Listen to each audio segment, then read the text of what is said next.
Hello दोस्तों, नमस्कार। SM किसी चैनल में मैं आप सब लोगों का दिल से बहुत बहुत स्वागत करता हूं। अगर आपने पहली बार विजिट किया जरूर चैनल को सब्सक्राइब कर लेना, साथ में बेल आइकन को हिट करके ऑल जरूर सिलेक्ट कर लेना। उसी के साथ साथ फ्री स्टॉक मार्केट क्लासेस इस चैनल को भी चाहो तो फॉलो कर सकते हो, सब्सक्राइब कर सकते हो। यहाँ पर भी बेल आइकन को हिट करके ऑल जरूर सिलेक्ट करके रख लेना। इस चैनल का लिंक आपको ऊपर आई बटन पे या फिर नीचे डिस्क्रिप्शन में मिल जाएगा। उसी के साथ साथ आज के दिन के जितने भी इंपॉर्टेंट वीडियोज है सभी के लिंक नीचे डिस्क्रिप्शन में दिए, आप चाहो तो उनको भी कवर कर सकते हो। तो चले दोस्तों, फिलहाल इस वीडियो को स्टार्ट कर लेते हैं। सो दोस्तों, अभी हम लोग आ चुके हैं बिल्कुल हमारे नॉर्मल स्क्रीन के ऊपर। एंड फ्रेंड्स, यहाँ पे हम लोग बात करने वाले हैं कुछ आप ही के डाउट्स वाली कंपनियाँ। सर, इन कंपनीज़ में हम लोगों ने निवेश तो किया है, पर क्या इन कंपनीज़ का कोई फ्यूचर है, कोई भविष्य है? क्योंकि देखा गया तो बहुत टाइम हो चुका है, इन कंपनीज़ में हम लोग को कोई फ़ायदा नज़र यहाँ पे नहीं आ रहा है, मतलब प्रॉफिट बेसिकली नहीं हो रहा है। तो देखा गया तो एक कॉमन सेंस वाली बात है कि हम लोग सवाल उन्हीं स्टॉक से रिलेटेड पूछते हैं जो कि हमने बाइंग किया है, उसके बाद वो 10% नीचे है, हमारी बाइंग से 20% नीचे है, 30%, 40, 50, 60, तो उन्हीं के बारे में हम लोग विचार करते हैं। जो स्टॉक हमारे बाइंग प्राइस के ऊपर है, प्रॉफिट में है, हम उनके बारे में विचार नहीं करते हैं। सो जैसे मैंने आप लोगों को बताया कि कभी भी कोई स्टॉक अगर आपने बाय किया है, ठीक है, एंड अगर वो माइनस में चल रहा है, इसका अर्थ ये कभी नहीं होता है कि वो स्टॉक खराब हो गया करके उसमें से निकल जाना चाहिए करके, क्योंकि स्टॉक मार्केट है, प्लस माइनस तो होता रहता है, राइट। ये फैक्टर देख के कभी भी डिसीजन किया नहीं जाता है। हमें क्या चेक करना होता है? कंपनी का बिजनेस कैसा है। अगर बिजनेस के ऊपर कोई इंपैक्ट आया है, बिजनेस पहले अच्छा था अभी खराब हो गया है, तो फिर आप वो कॉल ले सकते हो कि हाँ मुझे निकलना है करके, बट सिर्फ प्लस माइनस के चलते बिल्कुल भी नहीं। सो चलिए ऐसे ही कुछ स्टॉक्स देख लेते हैं जिससे रिलेटेड बहुत सारे लोगों के सवाल रहते हैं, एंड मैं अपने हिसाब से आपको जवाब देना चाहूँगा। पहले डिस्क्लेमर दे दूँ कि आपने इसको ब्लाइंडली कॉपी बिल्कुल भी नहीं करना है। कोई भी डिसीजन लेने से पहले अपने फाइनेंशियल एडवाइजर के साथ एक बार जरूर यहाँ पे बातचीत कर लेना। तो चलिए फटाफट करना है, बहुत 15-20 स्टॉक मैंने सिलेक्ट किए। पहली कंपनी है एनबीसीसी। सर कैसी कंपनी है? मैं तो बिल्कुल भी इसमें जाना नहीं चाहूँगा। वैसे तो 2 से 3 साल पहले ही मैंने इससे रिलेटेड वीडियो बनाया था, एंड तभी भी ये 36-38 पे था, आज भी उधर ही है। इनफैक्ट मुझे ऐसा लगता है नहीं 36-38 नहीं था, तभी शायद से 50 के ऊपर था। मैं एक बार चेक कर लेता हूँ, आई गेस हाँ ये 50 के ऊपर था। अगर मुझे वो वीडियो मिला ना, आप ऊपर आई बटन पे मैं दे देता हूँ इसको। और मैंने आईडीएफसी फर्स्ट बैंक को एक साथ कवर किया था, और तभी भी मैंने आपको बताया था कि इन दोनों में अगर आप जाओगे तो फिर आपको फिलहाल तो कोई प्रॉफिट नहीं होगा करके। सो इसीलिए एनबीसीसी की अगर मैं बात करूं दोस्तों, तो मुझे हाँ ऐसा लगता है कि इसका कोई भविष्य नहीं है। छोटा मोटा तेजी आता रहेगा, मतलब 30 का कभी 40 होगा, 50 होगा, but if you are expecting कि ये स्टॉक 100, 120, 200, 300 ऐसा हो जाए, वहाँ पे टिके नहीं, वो उस टाइप का बिजनेस नज़र मुझे तो नहीं नज़र आता है, राइट। अभी आप अपनी फर्दर स्टडी यहाँ पे चाहो तो कर सकते हो। देन अगर हम लोग बात करें इंडिया मार्ट, इंडिया मार्ट खराब कंपनी नहीं है, बट जैसे कि आपको बताया कि बाइंग प्राइस के नीचे आ गया तो हम लोग को वो दिक्कतें होती है। देखिए ये कंपनी का नेचर ही रिस्की है, ये एक मिड कैप है, एंड मिड कैप इसी प्रकार से चलता है। क्या बिजनेस खराब है? नहीं, बिजनेस खराब नहीं है। आप चाहो तो इंडिया मार्ट के साथ यहाँ पे कंटिन्यू कर सकते हो। हाँ, इस कंपनी का भविष्य है, कोई दिक्कत की बात नहीं है। वैभव ग्लोबल, ये कंपनी बहुत सारे लोग इसमें यहाँ पे फंसे हुए हैं। 5 साल का अगर आप डेटा देखोगे तो आप चेक कर सकते हैं। ये देखिए, ये जो तेजी नजर आई थी ना, राइट, इसके चलते बहुत सारे लोगों ने इसमें निवेश किया था, एंड बड़े प्लेयर्स ने भी इसमें माल खरीदा है, तो बहुत सारे लोग ब्लाइंडली खरीद ही लेते हैं। बट जैसे मैंने आप लोगों को वीडियो में भी बताया था, कौन सा वीडियो, एक और वीडियो मैंने बताया था कि कोई भी शेयर खरीदने से पहले आपने मल्टीपल चीज़ें चेक करनी होती है, बट एक चीज़ हमेशा चेक कीजिए, मतलब वो अगर आप नहीं करोगे ना तो आप जिंदगी भर पछताओगे, राइट। वो वैभव ग्लोबल जैसी कंपनीज में, IOLCP जैसी कंपनीज में बिल्कुल सूट करती है। सो अगर आपको वो वाला वीडियो भी देखना है तो मैं ऊपर आई बटन पे देता हूँ। ये सारी चीज़ें मैंने free of cost stock market classes में सिखा के रखी है। जिन्होंने वो वीडियोस को, लेक्चर्स को देखकर नोट्स बनाए हैं, सीखे हैं, वो ऐसी चीज़ों से मतलब बोलते हैं ना बच के रहते हैं। सो वैभव ग्लोबल कोई खराब है क्या? नहीं, बट ये कंपनी है ही रिस्की है। देखिए इस प्रकार का जो प्लस माइनस का खेल है ना, 90% ये गिरना, ये वैभव ग्लोबल में हम लोग को इसके पहले भी देखने को मिला है। तो क्या ये कंपनी का फ्यूचर है? यस, आप जरूर बोल सकते हैं कंपनी का फ्यूचर है, कोई दिक्कत की बात नहीं, बट ये बहुत ही रिस्की टाइप की कंपनी है। ये कोई लार्ज कैप नहीं है कि थोड़ा सा ही गिरेगा करके, नहीं, बहुत ही तूफानी गिरावट यहाँ पे रहती है, और बोलने की जरूरत नहीं, आप वैसे भी विटनेस भी इसको यहाँ पे कर ही रहे हो। नेक्स्ट अगर हम लोग बात करेंगे क्या बंधन बैंक का कोई फ्यूचर है? फ्यूचर मतलब ये नहीं बोल सकते कि डूब गया है करके, बट बंधन बैंक का प्रॉब्लम क्या है? एनपीएस डबल डिजिट के आसपास हम लोग को एनपीएस देखने को मिलते थे, पर सर अभी तो उन्होंने एनपीएस अपने बेचे एआरसी को। हाँ, वो एक अच्छी बात है, अभी देखना पड़ेगा येस बैंक के ऊपर कैसे फोकस रखते हैं, वैसे बंधन बैंक के ऊपर भी फोकस रखो कि अभी अपनी नई शुरुआत वापस कर रहे हैं। क्योंकि अगर आप चेक करोगे बंधन बैंक में अच्छी खासी गिरावट हम लोग को देखने को मिली थी। मैं बस इतना ही कहना चाहूँगा, इससे आप लोगों ने मतलब अच्छे बेटर बैंक्स आपको अवेलेबल है, तो फिलहाल तो मतलब जल्दबाजी में जाके प्रॉब्लम क्या होती है, अरे 50-60 डिस्काउंट के ऊपर मिल रहा है ना, खरीद लेते हैं करके, राइट। एंड बिजनेस चैनल के ऊपर ऐसे स्टॉक से रिलेटेड बातचीत की जाती है, तो ऐसा नहीं करना होता है दोस्तों। कंपनी इतनी नीचे मतलब कोई तो रीज़न है, वो रीज़न वैलिड भी है, कंपनी के एनपीएस बहुत ज़्यादा थे, तो ब्लाइंडली नहीं जाना चाहिए। फिलहाल तो मैं इतना ही कहना चाहूँगा। आईडीएफसी फर्स्ट बैंक का कोई फ्यूचर है? देखिए ये कोई ख़राब नहीं है, सिर्फ इसका एक ही प्रॉब्लम है, सी बोले तो कंसिस्टेंसी, मतलब लास्ट टू लास्ट टाइम के जो नंबर्स दिखाए थे ना आईडीएफसी बैंक ने, अगर वैसे दिखाएगा ना तो ये स्टॉक 5 से 6 गुना हो जाएगा, इतना कमाल के नंबर था। बट इसके पहले भी इसमें यही प्रॉब्लम देखने को मिली, यस, लैक ऑफ कंसिस्टेंसी। मतलब कभी कभार सेंचुरी लगा देता है प्लेयर, फिर बाद में वापस ठंडा पड़ जाता है, 10-20 स्कोर, फिर वापस कभी सेंचुरी लगा देगा, फिर 10-20 स्कोर। तो ये इसकी सबसे बड़ी प्रॉब्लम है। सो आईडीएफसी फर्स्ट बैंक वैसे खराब नहीं है। इसकी अच्छी बात क्या है, ये रिटेल के ऊपर ज़्यादा फोकस रखता है।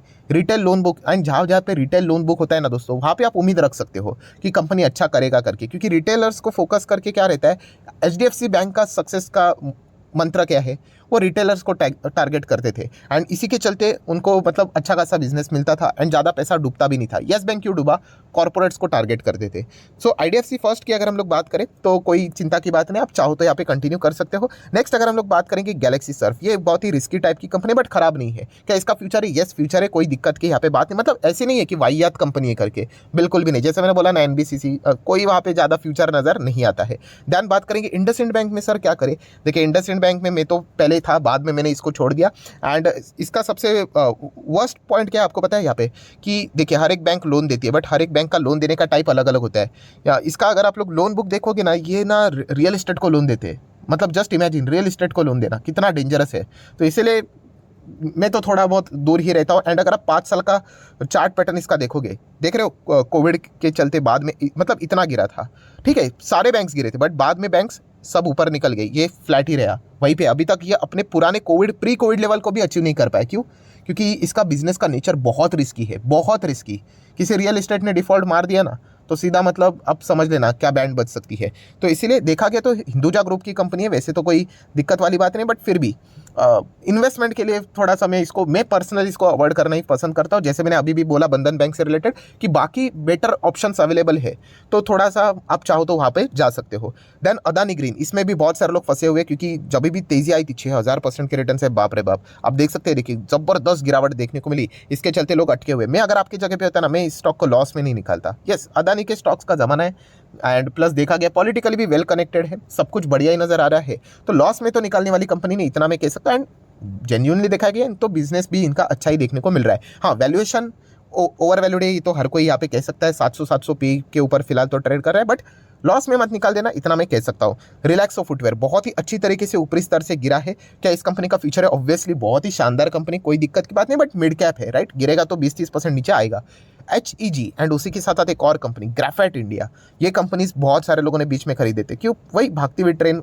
मतलब अगर मैं इसका चार्ट पैटर्न अगर आपके सामने यहाँ पे रख दूँ, तो आप देख सकते हैं, ये देखिए क्या पर्वत खड़ा हो गया था, देखिए बीच में, जबरदस्त लोगों ने खरीदा है एंड बाद में क्रैश भी हो गया। देन अगर हम लोग बात करें यही ग्राफाइट की भी बात करें, तो यहाँ पर भी आप चेक कर सकते हैं मैक्सिमम चार्ट पैटर्न, बिल्कुल दोनों में बिल्कुल सेम पैटर्न रहता है। सो ये कंपनी दोस्तों, मैंने बीच में एक वीडियो भी बनाया था OPM से रिलेटेड, ऑपरेटिंग प्रॉफिट मार्जिन, अगर वो आप चार्ट पैटर्न बनाओगे ना, उसमें आप देख सकते हैं इनका OPM का चार्ट ऐसा बनता है, हाईली फ्लक्चुएटेड बनता है।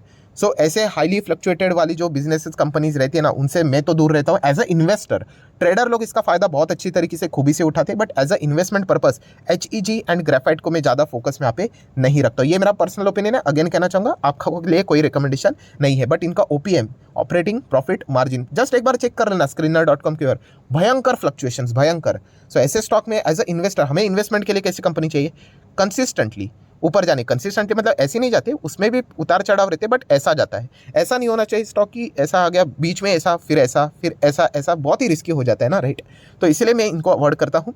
ONGC का कोई ज़्यादा फ्यूचर है नहीं, मतलब बोलते ना, ये ट्रेडिंग के लिए ठीक है, कोई एक दो खबर आती रहती है, राइट, विंडफॉल टैक्स से रिलेटेड बातें ऐसी वैसी चलती रहती है, इन्वेस्टमेंट वाला वो मतलब बोलते हैं ना, वो स्टॉक नहीं है। हिंडाल्को भी आदित्य बिरला ग्रुप की कंपनी, खराब नहीं है, बट वही मतलब फ्यूचर है क्या? फ्यूचर तो है ही, कंपनी बहुत बड़ी है, बट इन्वेस्टमेंट के लिए आप इतना कुछ खास नहीं। ओके 5-5 साल में आप देख सकते हैं 70% बनते हैं, ठीक है। मतलब आप चार्ट पैटर्न देखिए कैसा है, ऐसा रॉकेट नहीं है, ऐसा चलता है, ठीक है। तो खराब तो नहीं बोल सकते, राइट, बट फ्यूचर की अगर हम लोग बात करें, अवॉइड ही करोगे तो ठीक रहेगा। बेटर ऑप्शंस अवेलेबल है, बस ये बोलना चाहूँगा। IEX, इससे रिलेटेड बहुत सवाल रहते हैं। देखिए IEX कोई खराब कंपनी नहीं है, बहुत शानदार कंपनी है, राइट, बहुत अच्छी कंपनी। ये तो नेचर ही है मार्केट का, ये तो मैं इतने साल में मार्केट में रह चुका हूँ। स्टॉक भागता है तो उसको बेस्ट बोला जाता है, जैसे स्टॉक क्रैश वो घटिया बन जाता है। ये हर किसी स्टॉक में होता है, हर किसी स्टॉक में। आप आज आपके पोर्टफोलियो में आप जिसके दीवाने होना, जिस स्टॉक के, आप एक टाइम उसको भी खराब बोलोगे, क्यों? क्योंकि वो नीचे आएगा करके। तो स्टॉक नीचे आना इज इक्वल टू वो खराब हो गया, ये कोई समीकरण नहीं होता है। बिजनेस के पीछे का, गिरावट के पीछे का रीज़न देखो, क्या कोई दिक्कत हुई है, छोटा मोटा रीज़न था, ऐसी बात नहीं है कि ताला ही लग गया कंपनी के ऊपर, नहीं, बहुत बड़ी कंपनी है, अभी भी इसका मोनोपोली नज़र यहाँ पे आता है, राइट। बट एक तरफा रैली बहुत अच्छी तरीके से बनी थी 5 साल, अगर आप चेक भी करोगे आज भी 155% के रिटर्न देखने को मिले, जबकि कंपनी टॉप लेवल से 50% डाउन है।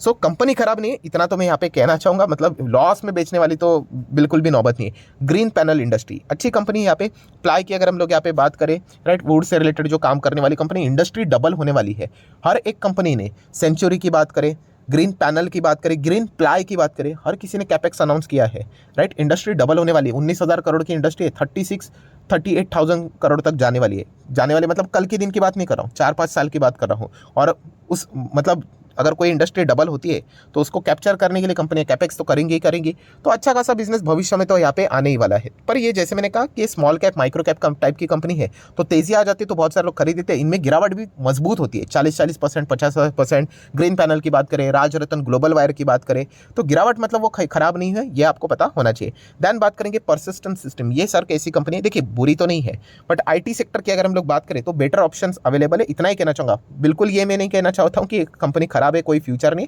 बिल्कुल भी नहीं है, अच्छी कंपनी है, बट जैसे मैंने कहा कि अच्छे अच्छे ऑप्शन अवेलेबल है। श्याम मेटालिक्स, सर इसमें क्या करें, तो श्याम मेटालिक्स देखा गया ना तो इसके नंबर्स भी इतने कोई वाहियात नहीं है, ओके ओके टाइप के नंबर्स है, बट इनमें प्रॉब्लम क्या पता है, ये जो सेक्टर ही, जैसे मैं बोलता हूँ ना कि सेक्टर ही इतना मतलब जोशीला सेक्टर नहीं है। मेटल की बात करें, स्टील की बात करें, आयरन की बात करें, जिंक की बात करें, मतलब थकेले सेक्टर्स लगते हैं ये। इसमें ये जो कमोडिटी का जो फीलिंग आता है ना, इनमें बहुत ज़्यादा फ्लक्चुएशंस रहते हैं। चाइना से कोई खबर आ गई तो उसके चलते दबाव, राइट, तो प्लस डॉलर INR इससे रिलेटेड हम लोग को दिक्कतें देखने को मिल जाती है, राइट, क्योंकि इंपोर्ट से रिलेटेड चीज़ें देखने को मिलती है। तो इसलिए ये सबसे बड़ी प्रॉब्लम है। इसलिए कहता हूँ कि जब भी जाते हो ना, सेक्टर अच्छा होना चाहिए।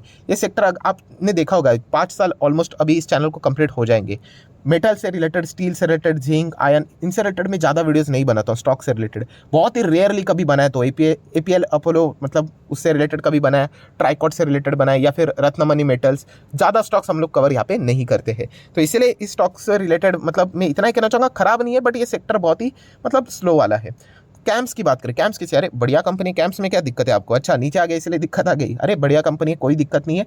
म्यूचुअल फंड इंडस्ट्री ग्रो कर रही है, और इंश्योरेंस सेक्टर का भी डीमैटेरियलाइजेशन हम लोग को डीमैट का कैसे देखने को मिलता है वैसे होने वाला है, तो कैम्स जैसी कंपनी को तो फायदा होगा ही होगा इमीडिएटली दोस्तों, मतलब फटाफट तो बेनिफिट नहीं मिलते, तो होल्ड कीजिए। रोजारी बायोटेक भी अच्छी कंपनी, कोई दिक्कत नहीं, कंटिन्यू कर सकते हो।